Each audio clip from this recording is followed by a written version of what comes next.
This morning, a new year brings new challenges to Texas politics. The biggest challenge for us is our mental health problems that we're having here in Amarillo and the whole Panhandle. Problem is, the Panhandle has no mental health hospital to help. Hard to believe, says Potter County Judge Nancy Tanner. She's with us from Amarillo.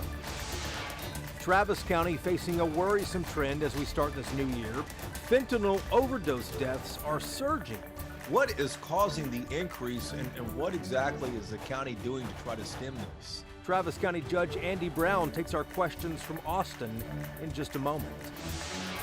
And in Tarrant County, Tim O'Hare will be sworn in this afternoon as the new county judge. Give me an idea of where you see some room for cuts in the budget. So nothing is off limits with the exception of law enforcement and the district attorney's office. How will he keep campaign promises? We will ask. Inside Texas Politics with Jason Whiteley starts now. Good Sunday morning and Happy New Year to you. Thanks for getting up with us on this first day of 2023. Lots ahead on the calendar here for January. The brand new Congress is sworn in on Tuesday, January the 3rd. Republicans have control of the House in this new Congress. Democrats, of course, maintain their majority in the Senate. But we're going to be watching to see exactly what issues the two parties might be willing to work together on.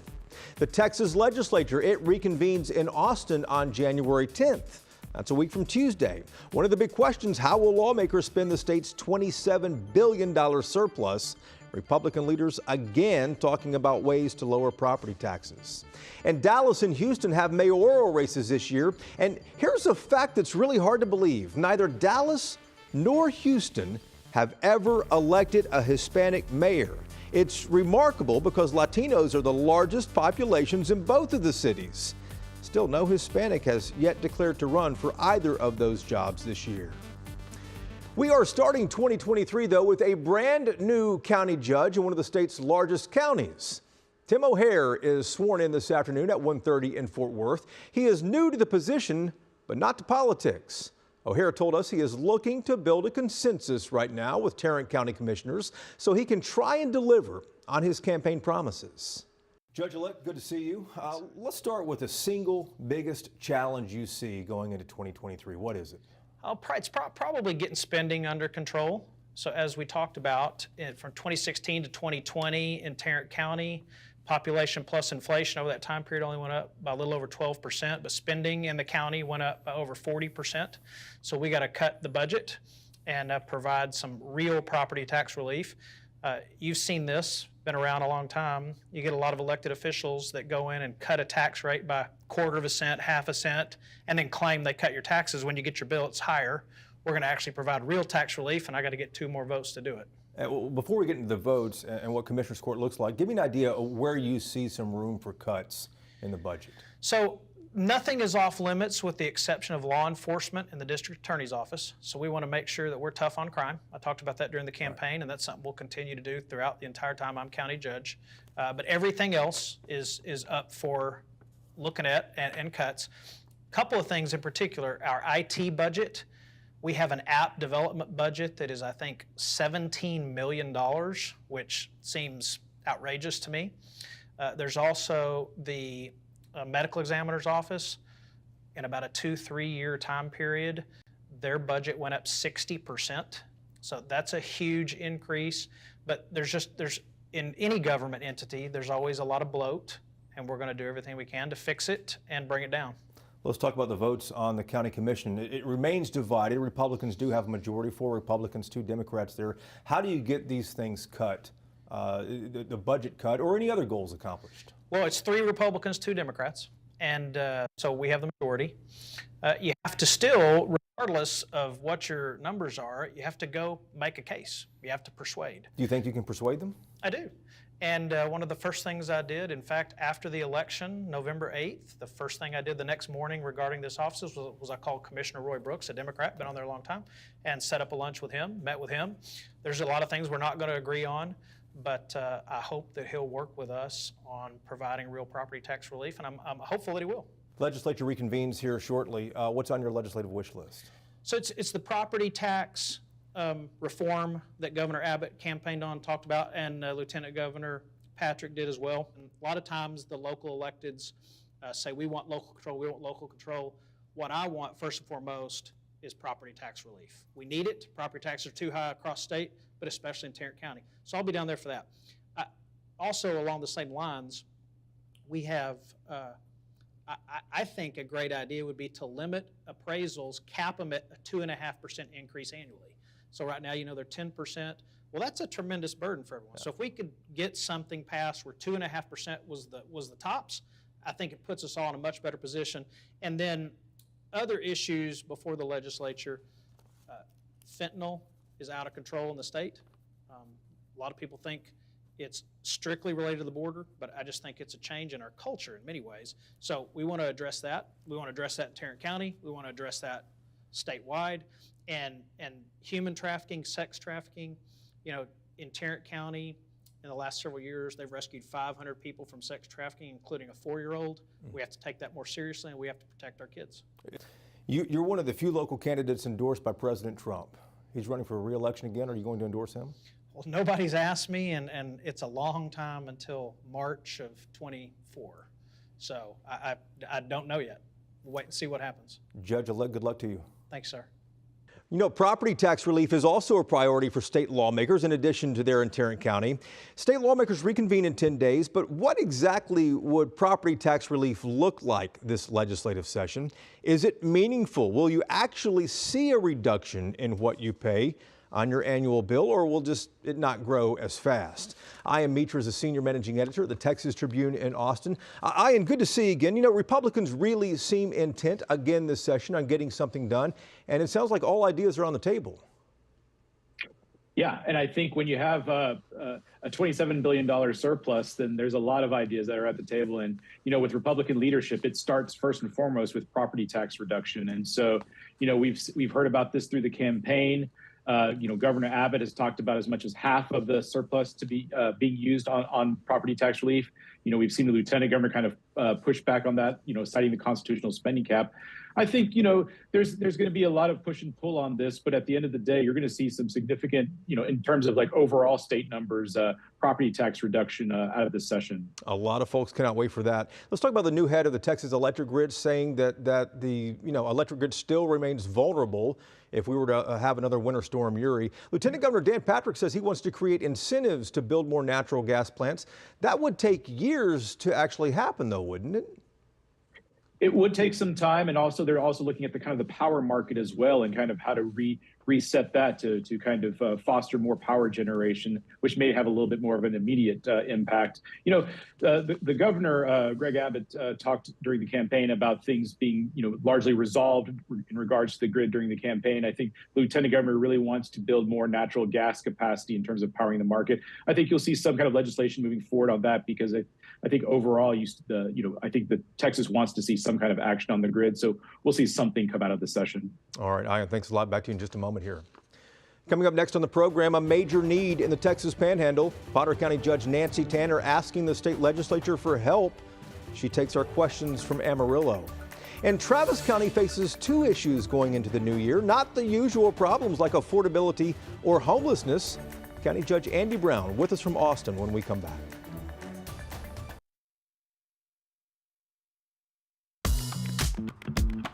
There's never been a better time to get away. With a great deal on the Hyundai you've always wanted. With America's best warranty and up to 3 years complimentary maintenance. It's your journey. Own every mile at the Hyundai Getaway Sales Event. Hurry in to get our best deals of the season. Get in and get away. Get 0% APR, 0 payments for 90 days, and up to $1,000 bonus cash on select vehicles. Hurry, the Hyundai Getaway Sales Event ends January 3rd. When you're hot or cold, think Airco. Call Airco for reliable same-day AC and heating service. Rated 5 stars by thousands of homeowners. Schedule at airco.com, your local Train dealer. Airco, we bring comfort home. Now there is even stronger protection against COVID-19 and its variants. The updated booster is designed to give you the best protection and help keep you from getting seriously ill or ending up in the hospital. Make sure you're up to date with all COVID vaccines, including the updated booster.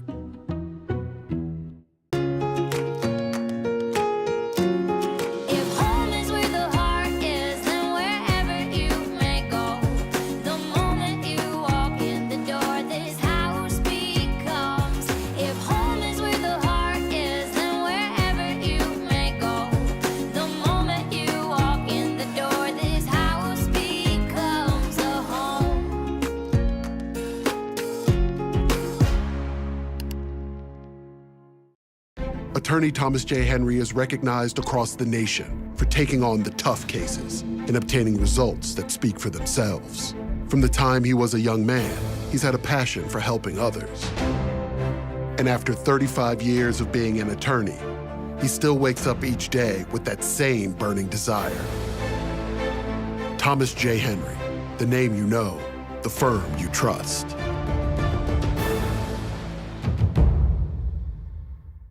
At California Closets, every project is personalized, custom designed, and installed by true craftsmen. That's the California Closets difference. We call it practical magic. Get started with a free design consultation. It's finally here, the final days of the Ford Shine Bright sales event, featuring the best offers of the year. Come in today and choose from a great in-stock selection and save big across our full lineup of Ford vehicles. You've got the power to make spirits bright. Inventory is arriving daily, so hurry in during the final days of the Shine Bright sales event. Take immediate delivery of select Ford SUVs with $2,900 for 60 plus up to $3,000 bonus cash. See your best in Texas Ford dealer. Welcome back to Inside Texas Politics. To the Texas Panhandle right now, which faces a significant issue heading into 2023 here. Our next guest is Potter County Judge Nancy Tanner. And from her office in Amarillo, she shared something that's really kind of hard to believe. Judge Tanner, it's good to see you again. Happy New Year to you. Starting 2023 here, what do you see as the biggest challenge for Potter County and maybe the Panhandle in general? The biggest challenge for us is our mental health problems that we're having here in Amarillo and the whole Panhandle. We have a huge mental health problem. I do the hearings for 25 of the 26 counties in the Panhandle. So I have gone to Kevin Sparks, our new senator, and also Lieutenant Governor, and we talked about this one day. They were in town. I went to him. I said, "Hey, we need a hospital up here because the patients that I order to the state hospital go all the way down to Wichita Falls. And most of the time they're full. And so they're just left here and then they just finally let them go. And then they come back a month later. We do everything all over again." So they said, "You know what? Well, let's talk about that." So we've been talking about it. And there's a really good chance that I'm going to get a hospital up here. Judge, yeah, wow. The closest mental health hospital is 4 hours to your south. Yes, Wichita Falls? And we have sheriff deputies and constables that take these patients down and they're gone. That's a whole day that they lose from here, taking patients down there. And then, so yeah, it's a problem. And I do, like I said, for the entire Panhandle. So I had 24 support letters. I went and talked to the Senate Finance Committee back in June and talked to them about it. And they were like, "Well, let's look into this." So Lieutenant Governor is on my side. So we'll see what happens. We'll see what happens. Judge, any idea what's driving this increase in mental health cases that you're seeing? I would say a lot of it is COVID. The leftover COVID stuff. I mean, people are depressed. They're depressed. I do probates also, and I can tell you how many probate cases I've done of a young person that has lost both parents to COVID, in the same month or the same 6 month period. So people are depressed. They're depressed. Judge Tanner, the legislature reconvenes shortly here this month. County officials have complained about local control for several years now, for several legislative sessions. What would you like to see the legislature do in addition to the mental health hospital? I don't want to be the catalyst for any kind of fight here, but they need to let the local officials make the choices for our own areas. I think for the most part they kind of do that, but they look to us for guidance for some things. But for a lot of times, they need to let us make the decisions, starting from the mayor, to county judges, to anybody else that's in charge of the area or the people who live here. We need to be able to make those choices and what's best for us and for our vicinity, I think. Judge, you've been around for a couple of minutes. How likely is that to happen? How likely is that to happen, Judge? Probably not so likely. I've been with the county 33 years and I've been county judge for 8. I've not seen it happen yet, but you can always wish, you can always pray about it. Judge, we'll be watching to see what happens and hope to check in with you before the end of the year, but Happy New Year to you and all the best in 2023. Thank you so much. I appreciate it. You know, Amarillo is not alone with the increase in mental health problems it's seeing. Austin is also looking for ways to get people the mental help they need rather than just locking many of them up in jail. Travis County Judge Andy Brown says that is one of 2 priorities he has for 2023. Brown spoke to us from his office in Austin. Judge, it's good to see you again. Let's start with the single greatest challenge you see for Travis County here in the new year. Thanks for having me, Jason. I think the greatest challenge we're seeing is that our jail population continues to go up. The percentage of people in the jail with an unmet mental health need has more than doubled since pre-COVID. It was 21% by our measure. Now it's 45%. And I think we're seeing sort of the repercussions of that everywhere. We're seeing that in fentanyl and opioid overdose deaths that are increasing. We're seeing that in just, crime and other needs for other services. I think stems a lot into the increased mental health strain that we all are living under since COVID. And it's time for the county and the state of Texas to step up and provide more of those services. I want to ask about fentanyl in just a moment, but you're looking at a mental health diversion center, and you said you're traveling the country to actually see who does it well. What exactly would this look like, and when might something like this be up and running? Yeah, there's 2 models that we've really looked at a lot. One is in Nashville and one is in Miami that Judge Leifman is working on there. The one in Nashville, to me, is a very interesting physical setup in that there's literally right next door to the jail, you've got a mental health diversion center. So when police, or in Nashville's case, when police bring you in, before you even get booked into the jail part, you get assessed. And if that is really your need is mental health stabilization, then you go into the mental health side. Now, it's not a perfect system. I think there's still many tweaks that we would want to have, the biggest of which is it needs to be completely out of the criminal justice system, because as Judge Leifman in Miami points out, you need to address the mental health need, and doing so once they're in jail just misses it entirely. Judge, fentanyl has become a deadly problem in Travis County, and the numbers are pretty telling here. In 2020, I saw that there were 35 overdose deaths. That was in 2020. 2021, 118, and more than that last year in 2022. What is causing the increase, and what exactly is the county doing to try to stem this? Yeah, so last year in 2021, accidental overdose deaths became the #1 cause of accidental death in Travis County, surpassing falls and car wrecks and everything else that is an accidentally caused death. The number of people taking what they think are opioids is going up, taking other illegal drugs is going up. And within that, the percentage of those drugs that have fentanyl in them and are killing people is also increasing. And so I think what we need to do is make sure we know how to save lives. The way to save those lives is to legalize fentanyl strips and to provide Narcan across the community that frankly acts like a fire extinguisher, where there's Narcan available everywhere, in bars and schools, at homes. You don't ever want to use it, but you want to have it there, because if you can give it within 1 minute, that will likely save the life of somebody who's overdosing. And Narcan, for our viewers, is essentially an antidote. And then the fentanyl strips is something that you can determine whether fentanyl is included in an opioid or another drug, right? Yeah. We believe that nobody should die because of an addiction, or frankly, nobody should die because they choose to use a recreational drug at one point. And so what a fentanyl strip would do, it's legal, I think, in something like 17 other states. And it lets you test whatever drug you have there to see if there's fentanyl present in it. Judge, looks like you have a plate full for 2023. So we appreciate the time, and Happy New Year to you. Yeah, thank you so much, Jason. Happy New Year to you.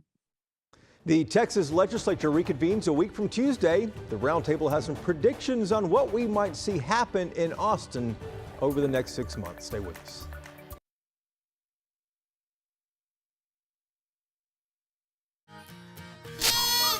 All you have to do is point. Yes! 1-800-GOT-JUNK can make it disappear. And that's why they all start dancing. Woo! Call 1-800-GOT-JUNK. Or visit 1-800-GOT-JUNK.com.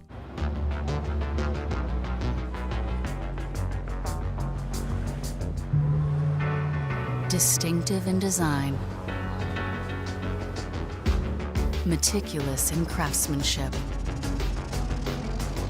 confident in execution. Genesis, a new beginning of what luxury can be. During the Genesis year-end event, receive a $1,000 holiday bonus. Only at your DFW Genesis retailer. Slide into DQ today for this delicious deal. The Chicken Strip Country Basket, now just $6.99. You get 4 classic DQ chicken strips, crunchy outside and tender inside. Served with country gravy plus crispy fries and buttery Texas toast. Now that's a basket full of Texas comfort food. Top it off with your favorite treat like nobody but DQ can offer. The 4-piece Chicken Strip Country Basket, just $6.99 for a limited time. DQ, that's what I like about Texas. Hi, welcome to Toyotathon. Now the holidays are over, I'm focused on getting into great shape and getting a great Toyota. We've got exciting models to choose from, like Camry, RAV4, Corolla, and more. Maybe I'll just stick with the RAV4. Excellent choice. Fits my active lifestyle. Cheat day? Did you know that every new Toyota comes with Toyota Care? A 2-year or 25,000-mile maintenance plan and roadside assistance. That's the value you can expect from Toyota. Come in today. Toyota, let's go places. Lightning can strike twice, and it often does, repeatedly. The Empire State Building is hit 25 times every year. WFAA Weather Minds, sponsored by TXU Energy. Everyone loves Season Pass from TXU Energy. 50% off your energy charges all winter and summer. What's not to love? I saved $450 last year. Season Pass is relief when you need it most. TXU Energy. It's finally here. The final days of the Ford Shine Bright sales event featuring the best offers of the year. Come in today and choose from a great in-stock selection and save big across our full lineup of Ford vehicles. You've got the power to make spirits bright. Inventory is arriving daily, so hurry in during the final days of the Shine Bright sales event. Now take immediate delivery of a Ford F-150 with 1.9% financing for 60 months. See your best in Texas Ford dealer. All you have to do is point. Yes! 1-800-GOT-JUNK can make it disappear. And that's why they all start dancing. Woo! Call 1-800-GOT-JUNK. Or visit 1-800-GOT-JUNK.com. This is Inside Texas Politics with Jason Whiteley. Time now for Reporters Roundtable to put the headlines in perspective. Ian Mitra is back with us from the Texas Tribune in Austin. Bud Kennedy is here from the Fort Worth Star-Telegram, and Bernadine Steptoe, the political producer at WFAA in Dallas. Let's start with political predictions for 2023, Ian, and school vouchers likely to be a big topic batted around inside the Republican caucus, isn't it? Certainly, and we've seen this before, debated too, and obviously this is going to be something that gets a real strong push this session, as Republicans did overall very well in the statewide. But I think the real battle is going to be in the House when you see smaller districts, and a lot of this is a real rural versus urban issue, and so there's going to be a lot of resistance among Republicans in rural areas. So it's going to be an interesting fight. It's going to be hard to see it kind of get to the finish line, but we'll be talking about this quite a bit through the session. I bet so. And Bud, I want you to lay out why it is a rural versus urban issue with Republicans. Well, in rural West Texas, I mean, the major employer, and when you get west of 35, almost everywhere, the school district is the biggest employer in the community. The representatives are very protective of their public schools and their school districts, and they don't want to divert any money away from the biggest employer in town. The rural Republicans are going to be very protective of districts, and they're going to be opposed to vouchers. There's going to be a lot of real head-to-head battling between Speaker Phelan and Lieutenant Governor Patrick this session. I think Dan Patrick might win on gambling, but I think Dave Phelan's going to win on vouchers. Bernadine, what do you think about that prediction there? Bud's throwing it out on the line here for us. Well, I think he's correct. Because if you look at he said the highest employer, right. But also most of your schools are independent schools, the ISDs. So why would they agree to give up money when they need the money? And you have they're small counties and small cities, so they need the money. And I think it's going to be a fight. And I don't think that it's going to pass this session, having vouchers that take away from those independent school districts. And for the first time, I believe Governor Abbott saying he is open to this idea of school vouchers, so that's likely to set up a potential fight among Republicans, Bud. Right, and the governor will talk about and support it. Of course, a lot of this session is going to be about him positioning himself not for the top of the ticket, but maybe for a second spot on the presidential ticket. He's going to talk a lot of conservative topics and vouchers as well. Ian, what do you think about that? A potential second spot on the presidential ticket? I mean, that's been talked about forever. Do you think that Abbott might seriously look at that, depending on who a nominee is?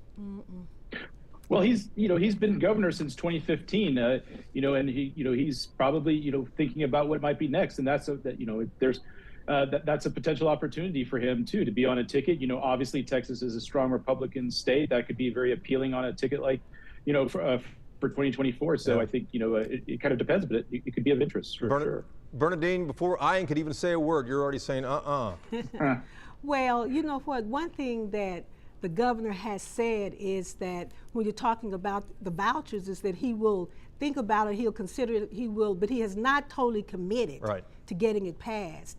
And especially if he's looking at the 2024 presidential, he needs every vote that he can get in those rural areas, and he does not want to alienate any of them. And he needs to work even more so on those metropolitan areas. And let me shift off in the final seconds here, Bud. To you, another big race on the ballot is Ted Cruz, the U.S. Senate race. He's up for re-election, potentially a third term. Are we going to see a Democrat maybe run? Jason, and who do the Democrats have? I mean, who's going to come off the bench? Usually this is where whatever senator isn't up for re-election steps up, but who's going to do that? Royce West again? Where's MJ Hagar? You might see somebody like Kim Olson come back. All right, sounds good, guys. Thanks so much. Bernadine, I know you have more to say. We have an entire year to hear from you. Thanks so much, guys. I appreciate it. Bud, Happy New Year. And Bernadine, I'll see you upstairs in the newsroom. Thanks for watching as well. Hope you have a great day and Happy New Year to you. Take care.